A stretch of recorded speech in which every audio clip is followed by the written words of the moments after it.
చిన్నగా ఎలా పోయాడు తెలుసా? పాము రూపంలో వెళ్ళాడు. పాము రూపంలో వెళ్ళి, అమ్మా ఆ భర్త ఆదాము గారు లోపలికి వెళ్ళి తోటలోకి వెళ్ళాడు. ఈ హవ్వ గారు ఆ తోటల మధ్యలో కూర్చుంది.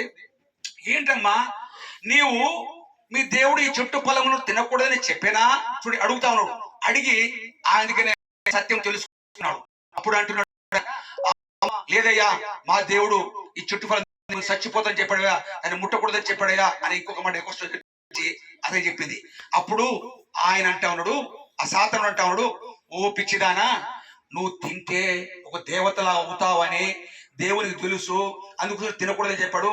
నువ్వు తిను, నువ్వు దేవతలా ఉంటావు, నువ్వు చక్కగా నువ్వు ఈ లోకం నిన్ను పూజిస్తారు అని చెప్తే ఆ మాటకు లోబడి వెంటనే ఒకసారి 2 సార్లు 3 సార్లు చెప్పగానే లోబడిపోయింది.